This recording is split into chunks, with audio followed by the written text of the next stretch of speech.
esta tarde voy a hablar de visión, precisamente. Voy a hablar de sueños. Voy a hablar de los sueños que Dios pone en tu vida, que son los propósitos de tu vida, que te impulsan a alcanzar un destino. Y voy a hablar de las fórmulas que Dios utiliza, los métodos que Dios utiliza para poder emerger victorioso en ese proceso, en ese espacio de tiempo, desde el momento en que Dios pone en tu corazón ese proyecto hasta alcanzarlo. Para ello vamos a usar el ejemplo de la vida de un personaje que siempre nos inspira, que es José, precisamente José, y que se encuentra en el primer libro de la Biblia. Hoy quizá pueda tocar un poquillo de ello, pero pienso que hay un texto que me llama la atención y he intitulado esta reflexión carácter, precisamente carácter versus fe.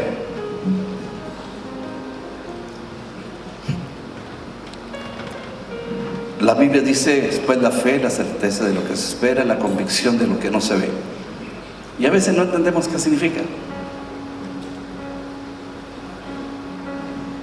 La fe es creer en aquello que, aunque usted no puede tocar o ver o sentir, sigues creyendo en ello. Hay otras descripciones más técnicas. La fe se describe también como el cúmulo de fundamentos bíblicos que Él ha establecido, y a eso se le llama también el fundamento de la fe. Todo esto es un cúmulo de palabras de Dios y esto es fe. Pero también es creer que Dios, por su amor y por su misericordia, ha enviado a su Hijo a restablecer esa imagen perdida. Lo llamamos bíblicamente, teológicamente, una obra de redención. Y la respuesta que tú das a ese sacrificio que Cristo hizo por ti y por mí en el madero del Calvario, la respuesta que tú das a eso se conoce como fe. O sea, Cristo murió por ti, Cristo sufrió por ti, Cristo fue obediente, Cristo se despojó a sí mismo, dice el texto. Pablo lo describe de una manera maravillosa cuando dice que Él se despojó a sí mismo. En Filipenses capítulo número 2, tomando la forma de hombre,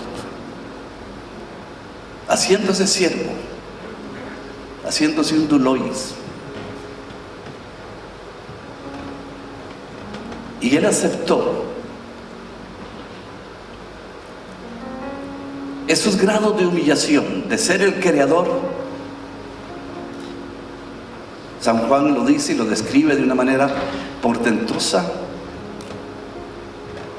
en el capítulo 1, versículo 1, donde dice que Él es el creador de todo.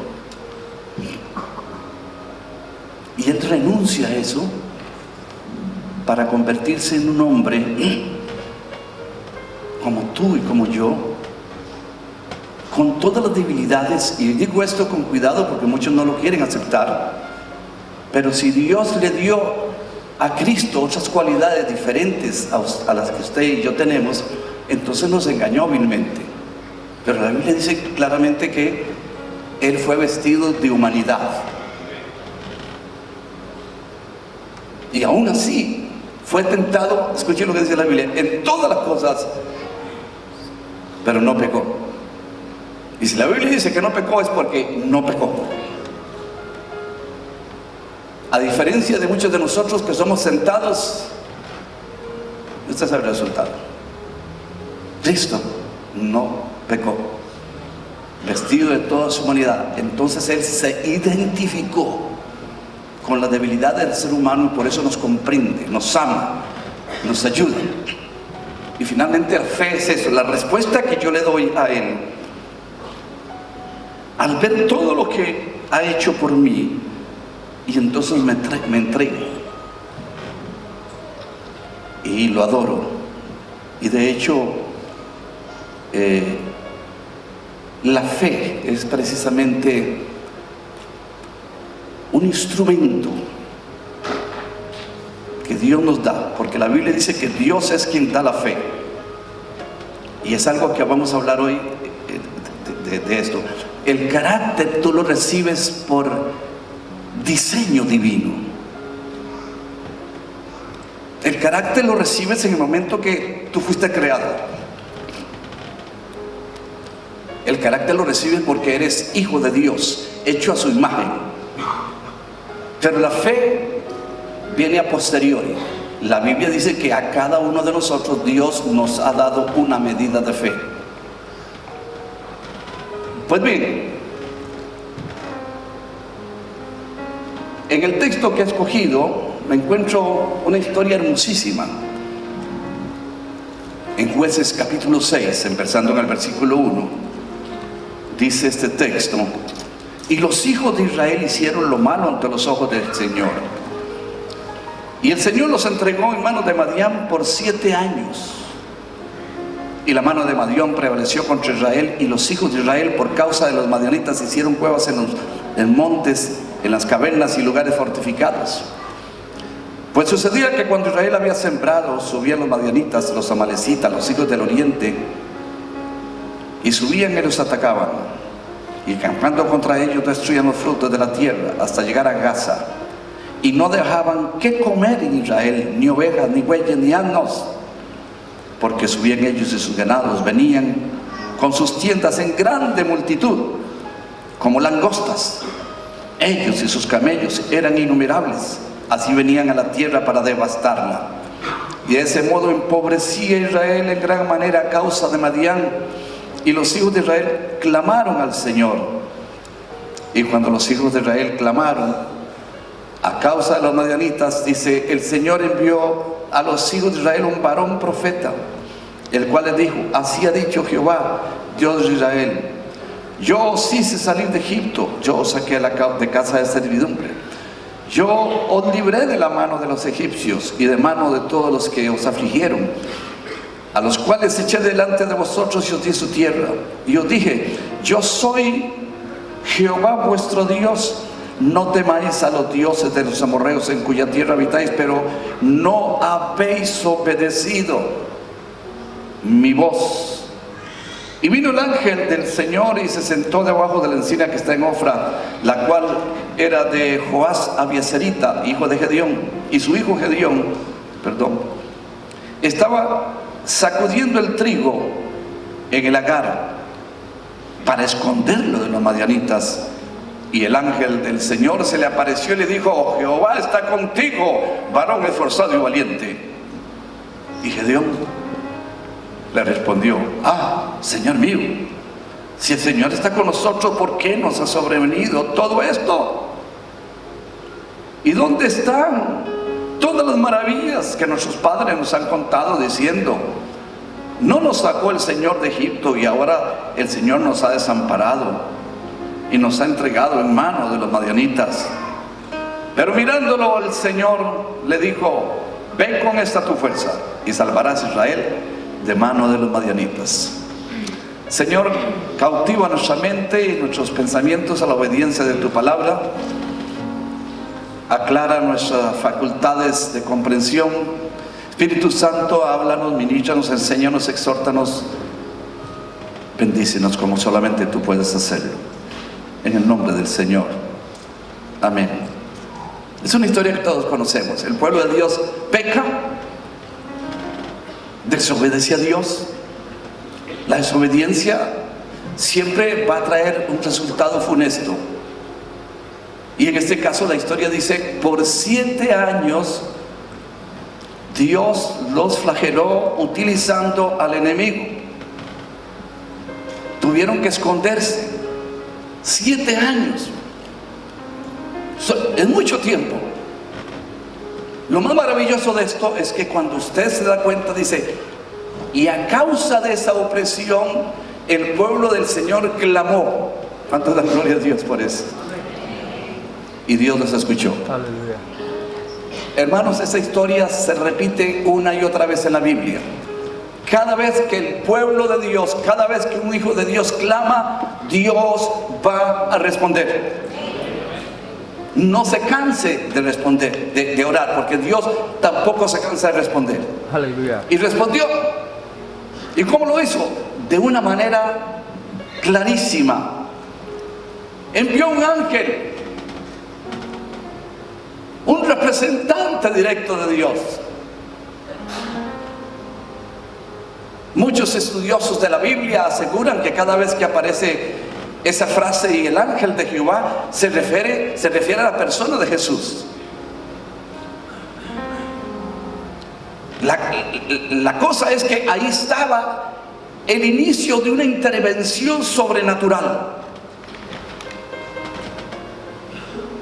Y vemos a Gedeón que está afanado, sacudiendo el trigo y mirando a todo lado para ver si venían los madianitas, los amalecitas, los del oriente, que venían como langostas, dice la historia. Y de pronto aquel hombre le dice, varón esforzado y valiente. Y Gedeón vuelve a ver así, ¿dónde estará ese varón esforzado y valiente? Porque él mismo no se lo creía. Y aquí hay un detalle implícito. La lectura de la Biblia se hace explícita e implícitamente.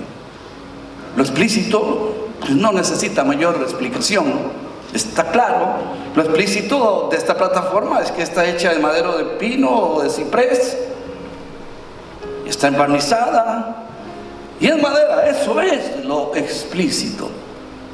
Ahora, lo implícito es aquello que está debajo de este piso y que usted no puede negarlo, pero que usted no ve.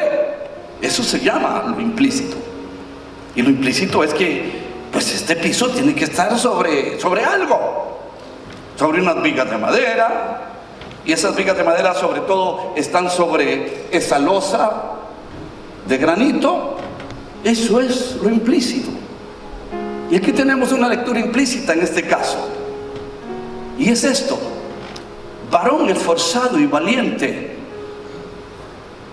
Y digo esto porque esta no es una declaración de fe del ángel de Jehová, sino una marca de carácter. Y es allí donde tenemos que hacer la diferencia. Pero la gran pregunta es: ¿por qué Gedeón mismo no se había dado cuenta que era un varón esforzado y valiente? Lo era.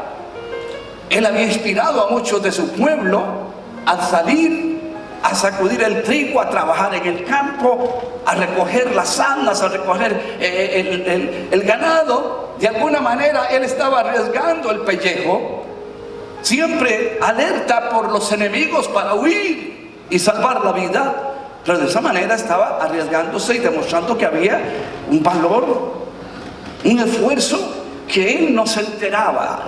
Estaba allí y no se enteraba. ¿Y por qué no se enteraba? Porque muchas veces la mayoría de nosotros no nos damos cuenta de los dones y los regalos que Dios nos ha dado. Varón esforzado y valiente son características o marcas de carácter que se reciben por diseño divino, por herencia genética divina. Así que Dios tiene esas características. Dios es un Dios esforzado. Dios es un Dios valiente. Y eso lo ha heredado a sus hijos.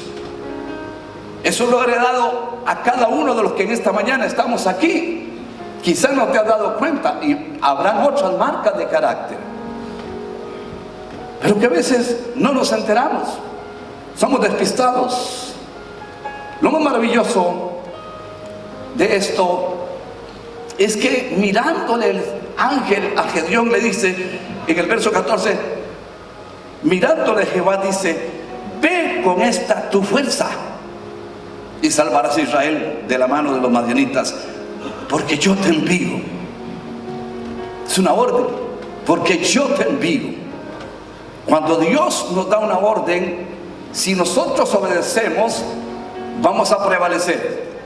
¿Habrá oposición? Va a haber oposición, va a haber resistencia, pero si tú obedeces, Dios te va a bendecir. Entonces, aquí no estamos hablando del ámbito de la fe, estamos hablando de carácter. Y quiero hacer una clarificación de esta terminología, porque el hablar de carácter nos permite hacer mención de la personalidad, nos permite hacer mención del temperamento. El temperamento, por su lado, debo de clarificar, es una combinación de rasgos genéticos que en forma subconsciente afectan la conducta o comportamiento del individuo. La Biblia lo llama el hombre natural, la carne, el hombre viejo. En cambio, el carácter es el yo verdadero. La Biblia lo llama el hombre interior, el hombre oculto del corazón, de acuerdo a 1 de Pedro 3:4. Es el resultado de nuestro temperamento natural, modificado por la formación que recibimos en nuestra infancia, por la educación, por las actitudes, creencias, principios, motivaciones básicas. Se podría decir que es el alma del individuo, constituida por las emociones, la mentalidad y la voluntad. La personalidad es la exteriorización de nuestro yo, que puede muchas veces y lamentablemente confundirse con nuestro carácter. A menudo es una conveniente, muy conveniente fachada que cubre un carácter débil o desagradable. Y lo más lamentable es que muchas personas desarrollan una vida basados en lo que creen que deben ser y no en lo que realmente son. Somos lo que Dios ha constituido como imagen divina en cada uno de nosotros. No obstante, la convivencia social y a veces la presión religiosa nos empuja a hacer lo que realmente no somos, y entonces adoptamos fachadas, utilizaré otra palabra, máscaras, y nos presentamos con una máscara de lo que no somos. Dentro de ella está la máscara de la hipocresía, y qué lamentable cuando nosotros cedemos, nos inclinamos ante esa tendencia. Entonces, quiero afirmar que la fe, en verdad, mi amado hermano, no es para resolver los conflictos de la vida. La fe es para adorar a Dios en medio de las circunstancias.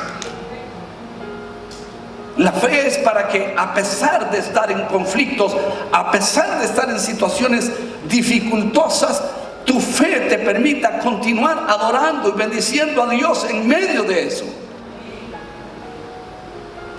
Prueba de ello es que Dios muchas veces no nos libra de los conflictos, más bien permite que nosotros atravesemos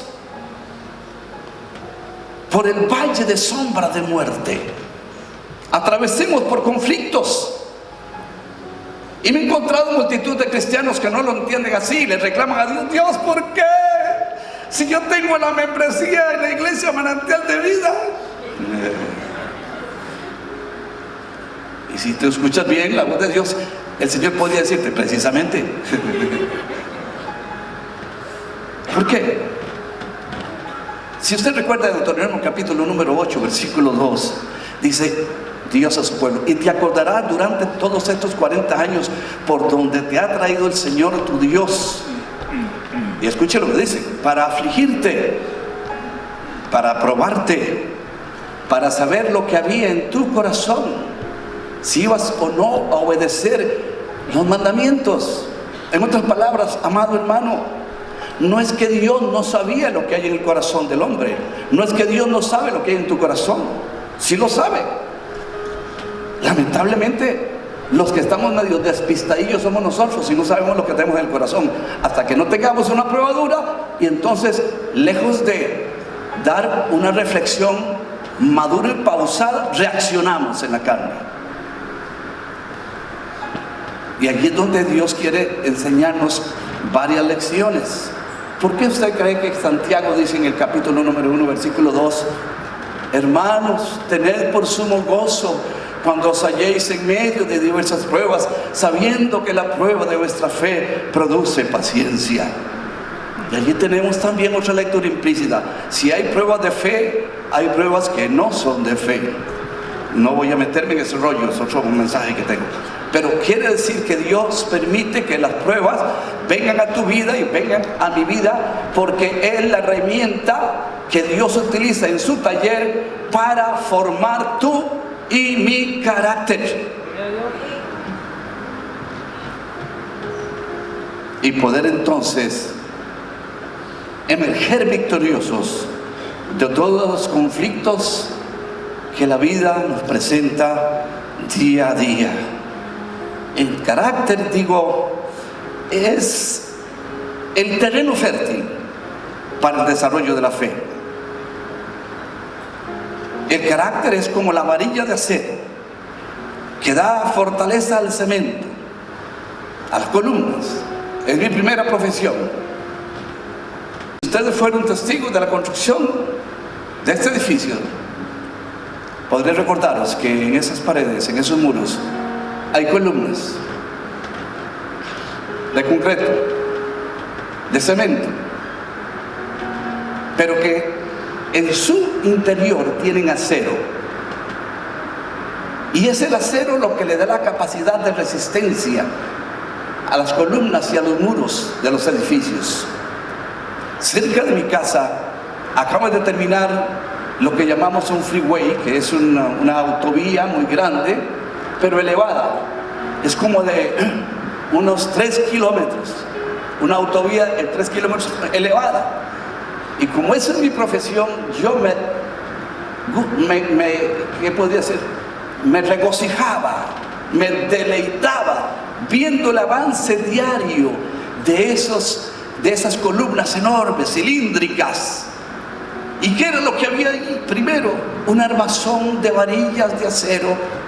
Luego ponían el encofrado y luego venía el vaciado del hormigón, que es piedrilla con cemento, a una consistencia que se ha estudiado previamente para darle capacidad de aguante. Entonces, ¿por qué el acero? La característica del acero es que el acero no se quiebra. El acero se dobla, pero no se quiebra. Ese es el carácter. El carácter que Dios pone en cada persona, que le ayuda a no quebrarse, a no tirar la toalla, a continuar, a decir: el Señor está conmigo, Él es mi ayudador, no me dejará, no me desamparará. Decía hace un momento: Dios no te libra de los problemas. Dios no libró a Sadrach, Mesach y Abednego del horno de fuego, no los libró, pero estuvo con ellos en medio de la prueba. Dios no libró a Daniel de estar en el foso de los leones, pero estuvo con él. Dios no te va a librar de los problemas y conflictos que el mundo nos prepara pero va a estar con nosotros. El Señor dice: no te dejaré ni te desampararé. Y por eso tengo que darle gracias a Dios. Entonces, volviendo al tema de la personalidad, que tiene marcas de carácter. Tú tienes una personalidad que es única. Y vamos a identificarnos por esos detalles. Precisamente en el pasaje que hemos leído encontramos varias marcas de carácter. Voy a mencionar en esta mañana una, nada más. Y esta se llama resistencia. La primera marca que descubro yo aquí es resistencia. Palabras sinónimos: aguante, solidez, o sea, capacidad para absorber retos sin desmoronarse.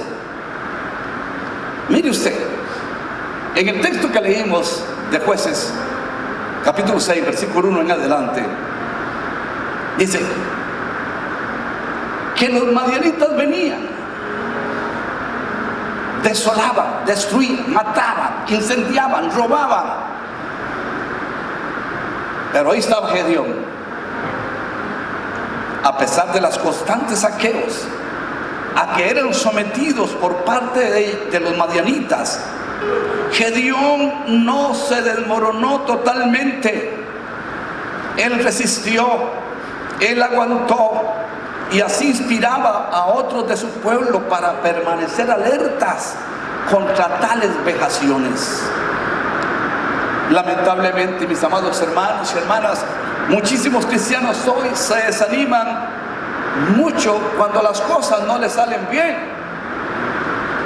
Bueno, yo diría, ¿quién no? ¿Quién no? Yo precisamente no he aplaudido cuando las cosas no me salen bien. Para la partida de mi esposa me ha dolido, me ha dejado un vacío enorme. He llorado mucho, hasta me he peleado con Dios y le he dicho: Señor, ¿qué pasó? ¿Cómo? Yo confiaba en ti. No entiendo muchas cosas, pero siempre el Señor gana en todas las discusiones. Siempre. Bendito sea su nombre para siempre. Pero el desánimo es un arma que el enemigo usa en muchos de los cristianos. El desánimo, escúcheme bien, mi amado hermano y hermana, es un sentimiento que nos paraliza por completo. Es la pérdida de todas nuestras facultades emocionales, espirituales y físicas. Es cuando la mente sufre algo así como un bloqueo que impide que actuemos según los principios que Dios ha establecido como diseño original para que tú emerjas victorioso. El desaliento es una de las estrategias que más utiliza el enemigo hoy en día. Y así es como muchísimos lamentablemente fracasan, porque se dejan desanimar tan pronto vienen los primeros reveses. No obstante, hay algo que quiero deciros: no se condene a sí mismo si usted está desanimado o desanimada, o a menudo se desanima, porque ya Dios conoce todas tus debilidades, todas mis debilidades. Y aún la Biblia nos presenta ejemplos de grandes personajes que, aún viendo la poderosa mano de Dios actuando, se dejaron desanimar por el enemigo. Menciono rápidamente algunos ejemplos. Elías, después de haber visto la gloria de Dios en el monte Carmelo, haber visto la mano de Dios descender por fuego, consumir el holocausto, después de haber matado a los falsos profetas de Baal, de Acera, después de haber visto esa manifestación gloriosa y el pueblo de Dios aclamar al Dios verdadero, de pronto Jezabel le manda un mensajero y le dice: oye, Elías, espérate un momento, dice mi jefa que así como tú le cortaste la cabeza a esos tíos, te la voy a cortar a ti. ¿Y saben qué dice la Biblia? Elías se desanimó. y salió huyendo y se encuevó. Este es el texto. Primer libro de Reyes 19:4. Y él se fue por el desierto un día de camino, y vino y se sentó debajo de un enebro, deseando morirse, y dijo: basta ya, oh Jehová, quítame la vida, pues no soy yo mejor que mis padres. Elías, Jeremías,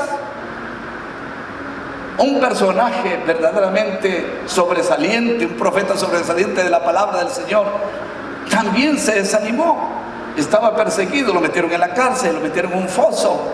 Y en el capítulo 20 de Jeremías, versículo 14 al 18, dice esto que es casi inaceptable, pero lo dijo.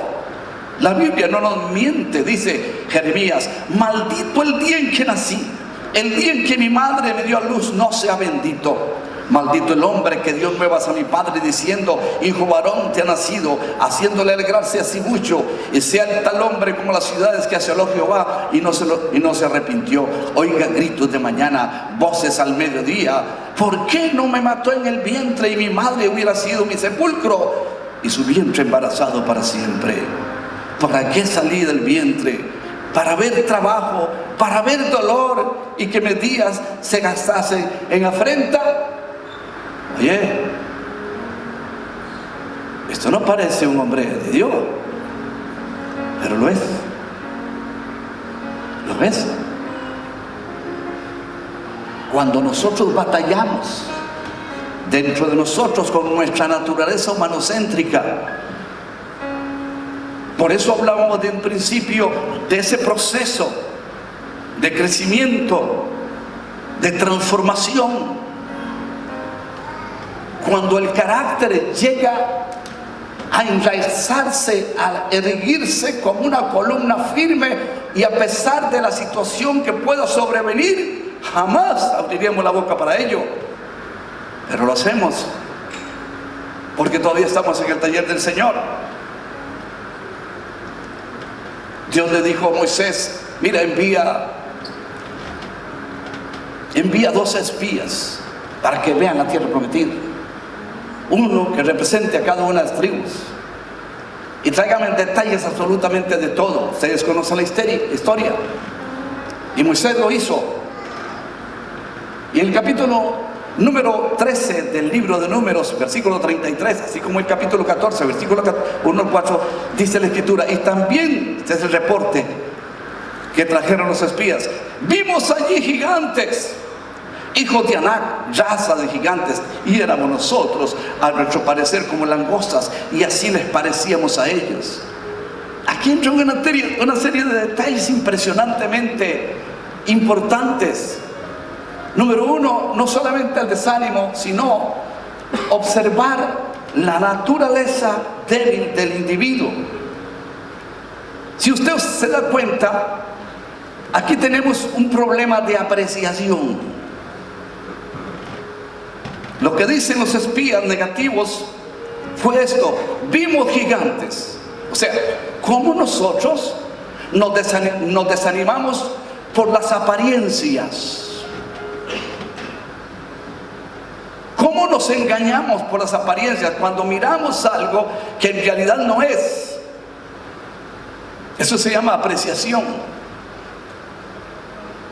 ¿Y por qué esa apreciación? Os explico. Vuestros ojos, mis ojos, son apenas algo así como un escáner. Los que usamos la computadora, los que van al supermercado y el escáner pasa la barra de código de barras, todo eso, está mirando una imagen.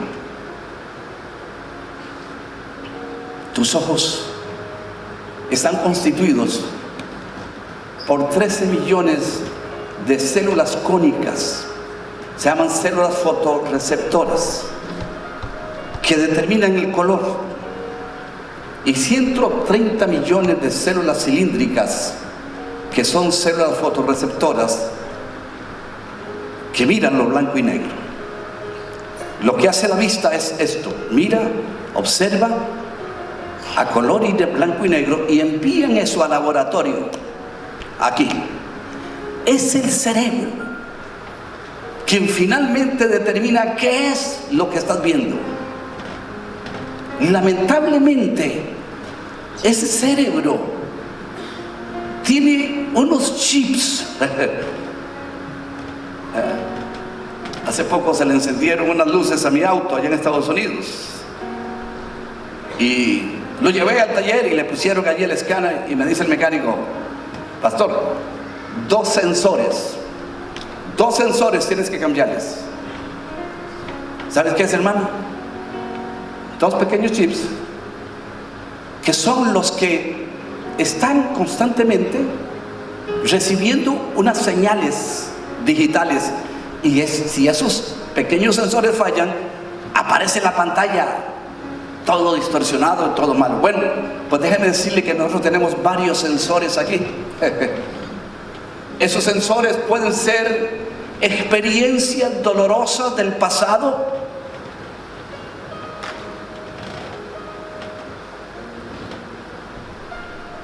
heridas que destruyen nuestra personalidad, como lo son el rechazo, la humillación, la injusticia, la traición y el abandono. 5 heridas que destruyen la personalidad. Y cuando eso ocurre,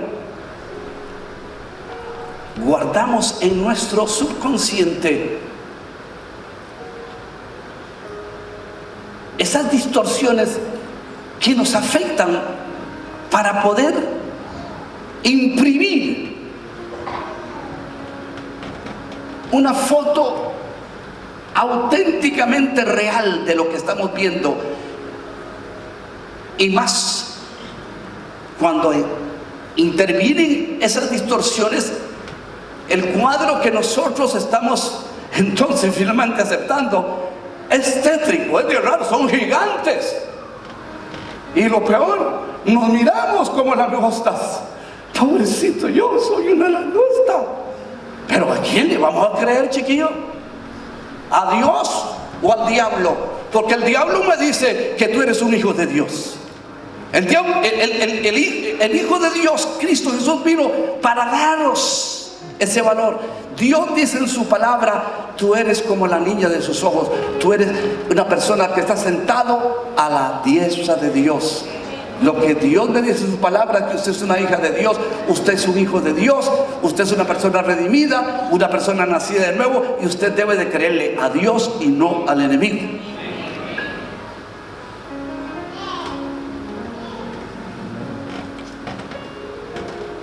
Tenemos que batallar mucho mientras pasa ese proceso de restauración que el Señor está llevando a cabo en cada uno de nosotros. Cuando aquellos 10 espías, porque solamente hubieron 2 que trajeron un reporte, vamos a decir positivo, Josué y Caleb, pero los otros 10 fue un reporte negativo. Y el gran problema cuando hay un reporte negativo, desanimante, es esto: entonces toda la congregación gritó y dio voces, y el pueblo aquella noche lloró. Se quejaron contra Moisés, contra Aarón, y les dijo a toda la multitud: ojalá muriéramos en la tierra de Egipto, o en el desierto ojalá muriéramos. ¿Por qué nos trae el Señor a esta tierra para caer a espada, y que nuestras mujeres y nuestros niños sean por presa? ¿No les sería mejor volver a Egipto? Y decían el uno al otro: designemos un capitán, nombremos otro pastor, y volvamos a Egipto. Cuando el temor invade nuestros corazones, toda nuestra percepción, todo nuestro entendimiento es totalmente negro, diferente. Y déjenme decirle algo: Dios no puede utilizar personas que no tienen capacidad de resistencia, cuya capacidad de absorber las frustraciones es baja. En el cristianismo se exige un alto nivel a la tolerancia, o de tolerancia a la frustración. Déjeme decirle que por 44 años he estado sirviéndole al Señor, y después de muchos años de preparar muchas cosas para la obra del Señor, con mucho detalle, con muchos equipos, después de haber entrenado, al final algunas cosas no salían bien. ¿Y qué íbamos a hacer? Tener una capacidad verdaderamente alta a la tolerancia de las frustraciones para seguir adelante en el nombre del Señor. Por ejemplo, ¿cuántas veces después de que los muchachos del grupo ensayaron y se prepararon, y los muchachos de la danza a la hora del culto, ¿y qué pasó? Se fue la luz, no hay música, no hay sonido, ¿y qué vamos a hacer? ¿Nos vamos para la choza de doña Manuela? Oye, ¿qué vamos a hacer? Vamos a continuar, porque la música no está allí, la música está aquí, en el corazón. Denle un aplauso a Cristo.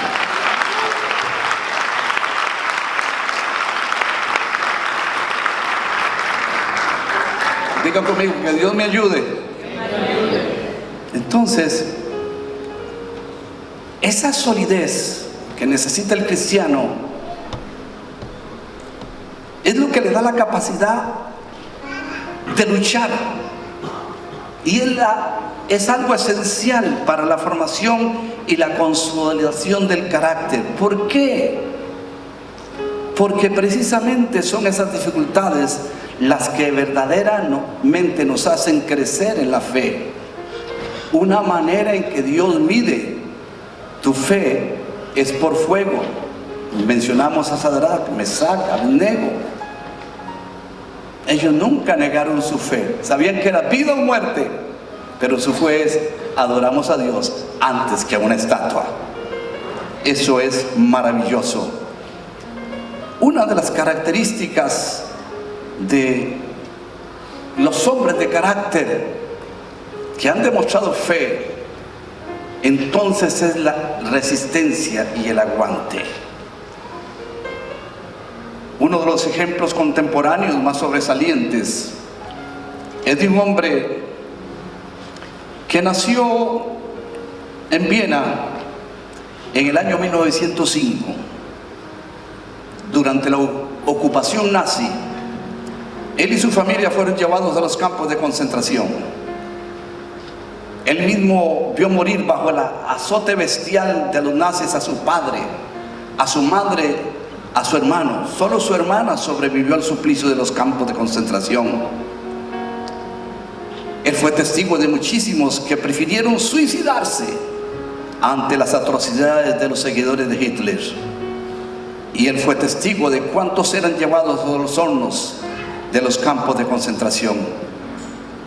Él mismo fue sometido a las vejaciones más inhumanas que una persona puede soportar, en un lugar donde nadie sabía si sería elegido al día siguiente como combustible de los hornos nazis.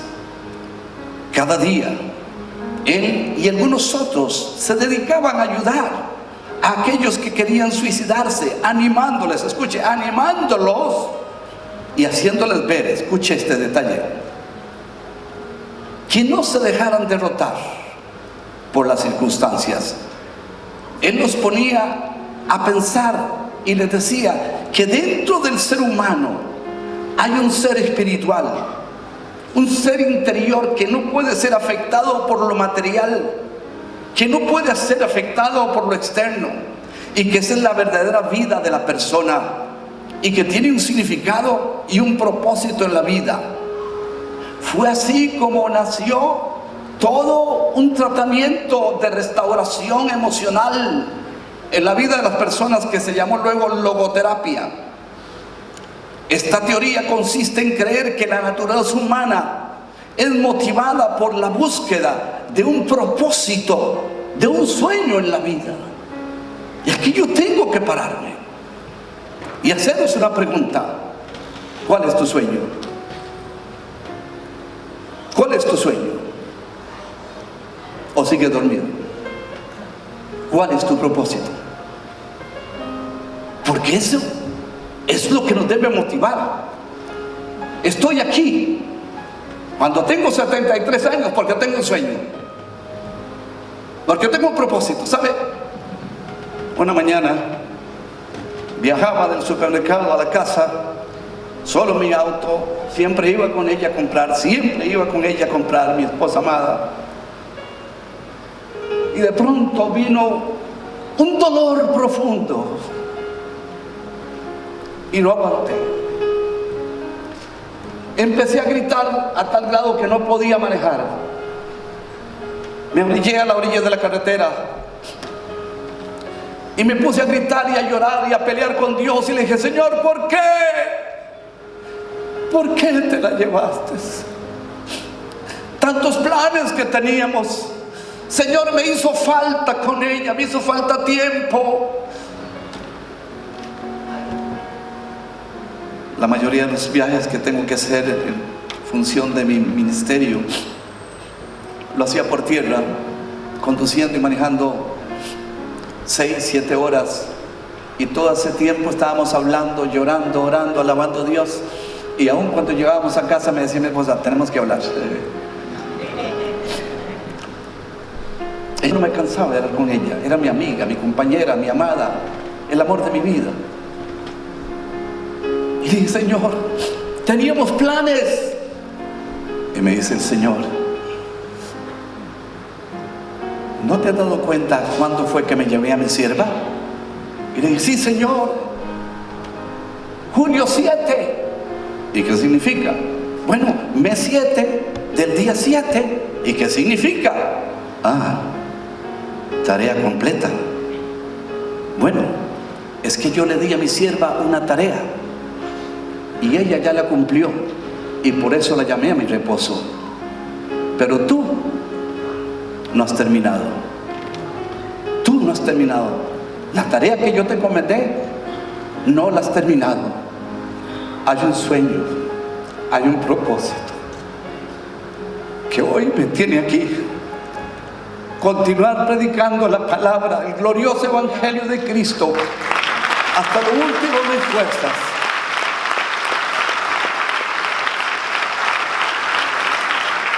Entregando desde el más profundo de mi corazón esas lágrimas que por años he tenido que derramar, esas horas y horas, de miles de horas de oración, de estudio de la Biblia, de experiencia en 44 años. Quiero darla a ustedes y a todos los que la quieran. No quiero llevármela, quiero darla, porque quiero decirles algo: vale la pena vivir para Dios.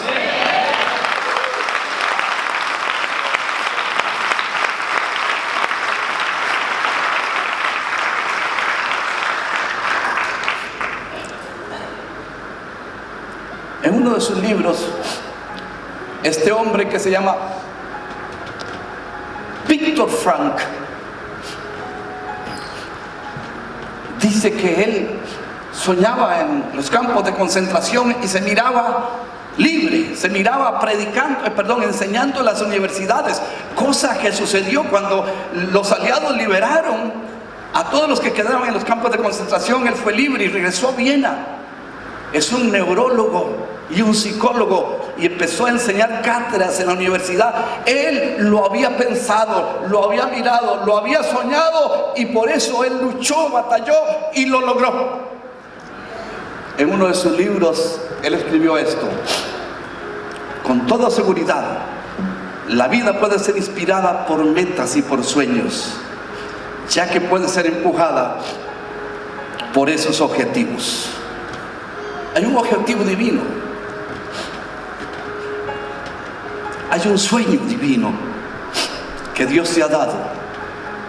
Esos sueños tienen que ser para la gloria de Dios. Si es para que te hagas rico tú, para que te hagas famoso, serán tus sueños, pero no los de Dios. Los sueños de Dios en ti son aquellos que te dejan a un lado, porque a Dios no le interesa que tú seas famoso. Dios no quiere eso. Muchos hoy buscan fama, riquezas y otras cosas. Pobrecillos. El que tiene Cristo en el corazón no necesita eso. Pablo lo dice de esa manera: En Cristo estamos completos. Él es el todo y en todos. ¿Cuántos dan gloria a Dios por eso?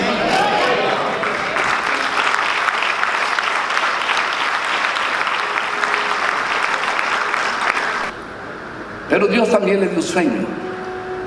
Todo eso hizo que los hermanos lo aborrecieran y quisieran desaparecerlo. En el capítulo 37 del Génesis, versículo 23, dice: y sucedió pues que cuando llegó José a sus hermanos, ellos le quitaron su túnica de colores, le tomaron, le echaron a una cisterna, pero la cisterna estaba vacía y se sentaron a comer pan. José, observe el detalle. Los hermanos de José estaban en campo, lugar se llama Siquén, pastoreando las ovejas. El viejo no sabía nada de ellos. Le dice: José, ¿qué te parece si vas a visitar a tus hermanos? A ver, llévales este queso de cabra, esta tortilla de patatas, échate este gazpacho por allí y llévaselo allá a tus hermanos. Y José se fue. Dice la Biblia que cuando lo miraron de largo, dijeron: ¡hey! ¿Quién viene allí? José. Y meditaron y pensaron en hacerle daño. Y dice la Escritura que lo echaron allí y se sentaron a comer pan. Lo echaron a una cisterna abandonada. Y ahí está José.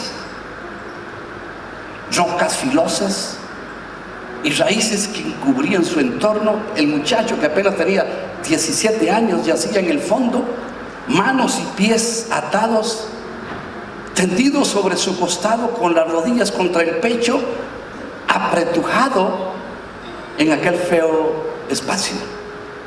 Él no entendía la actitud de sus hermanos. Allí estaba con miedo, estaba ronco de tanto gritar. Él no entendía cómo sus hermanos le hicieron esto, ¿sabe? A través de tantos años de vivir, a veces me pongo a pensar: ¿cómo es posible que los daños más grandes que reciba el ser humano muchas veces los reciba de su papá, o de su mamá, o de su abuelo, de su tía, o de sus hermanos? Eso es inconsistente, pero ocurre. Y José estaba en eso. Estaba ahí con miedo, estaba gritando. Y no era que sus hermanos no le escuchaban, porque 22 años más tarde, cuando una hambruna había doblegado su arrogancia y el sentimiento de culpa, ellos confesaron.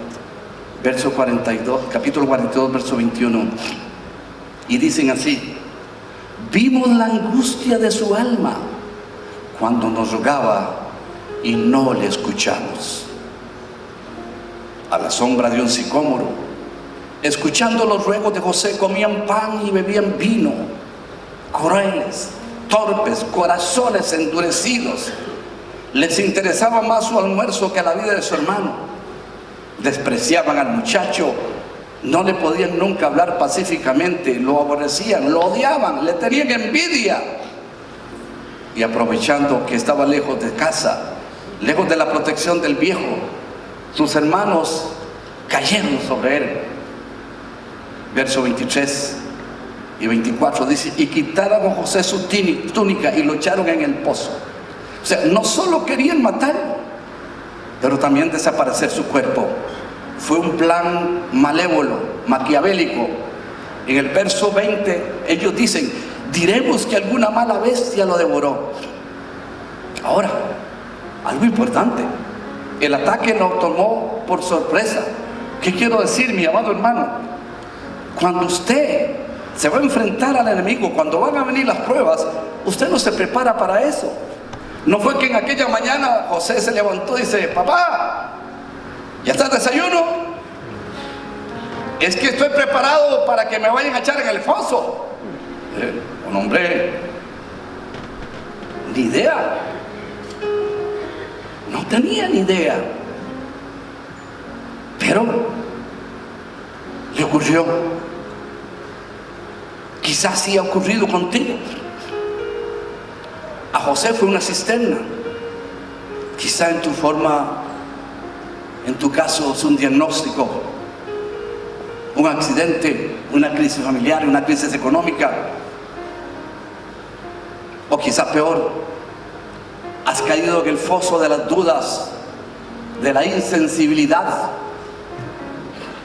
has caído en el foso, como decía un muy amado y querido amigo mío sevillano: estoy enfadado con fulana, estoy enfadado. Y mis hijos somos muy cercanos y lo amamos mucho, pero oye chico, pero ¿cómo que tú estás enfadado con todos? Y así caemos muchas veces en esos fosos, nos enfadamos con la vida, nos enfadamos con el clima. ¿Cómo que hoy está lloviendo? Si hoy debería ser en Sevilla un día claro, diáfano, un sol brillante. Pero oye, ¿qué tal si vivieras en Londres? Estaría enfadado todo el día. Pero así es la vida, nos enfadamos, caemos en fosos de dudas, peor, de temores. A veces se levantan los fantasmas del pasado que te persiguen y estás desesperado. A José lo tiraron en un foso, lo despreciaron, lo rechazaron, lo odiaron, lo trataron injustamente, pero a ti, Pastor Manolo y yo juntamente fuimos lanzados en un pozo con Isabelita, perseguidos, sufrimos, fue tremendo, pero hay algo maravilloso que ellos y yo vimos en todos esos años y tiempo. Dios estuvo con nosotros. Lo peor es que algunos nunca logran salir de allí porque se desaniman y viven el resto de la vida como muertos en vida, porque no es fácil lograrlo. De los fosos no es fácil salir. La historia de José empeoró, fue vendido como esclavo, fue maltratado, todos conocen la historia, pero nunca se dio por vencido. La amargura no fue parte de su clamor, la rabia nunca se transformó en odio, su corazón nunca se endureció, su propósito y su sueño nunca se desvanecieron. La historia dice que no solo sobrevivió, sino que prosperó.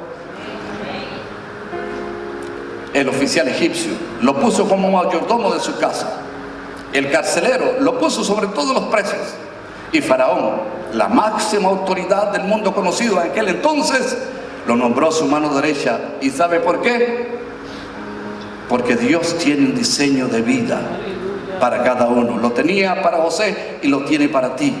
Un proyecto de vida que, si tú lo descubras y lo aceptas, te ayudará para alcanzarlo a pesar de todos los obstáculos de la vida, a pesar del diablo, de sus enemigos, lo que el enemigo levante, cualquier circunstancia. José es el ejemplo más claro de la primera marca del carácter. Él resistió todo porque puso a Dios por delante. Todo porque puso a Dios por delante. Nada en la historia de José pasa alto en la presencia del dolor, del mal. La historia de José está manchada con manchas de sangre, con huellas de lágrimas, en carne viva, con duda de lealtad e injusticia, pero Dios siempre lo rescató del dolor, y al final la túnica de la discordia se transformó en una túnica real. El horrible foso del palacio se transformó en un palacio, y la familia dividida se volvió a unir. ¿Te das cuenta? Absolutamente todos los intentos por destruirlo terminaron fortalecidos. ¿Y por qué? Porque Dios tiene un propósito para ti, y la palabra de Dios dice: todas las cosas ayudan a bien para aquellos que aman a Dios. Esto es maravilloso. José finalmente pudo decir: ustedes me trataron de hacer mal. Y sabe una cosa maravillosa, lo que yo miro, el texto original que se escribió esto, que es el hebreo, cuando dice ustedes trataron de hacerme mal, en el hebreo dice ustedes tramaron y entretejieron planes para hacerme mal. Pero les tengo una buena noticia: nuestro Dios es experto en retejer y hacer las cosas para que lo que el diablo entrece para mal se convierta para bien. Que Dios te ayude y que Dios me ayude.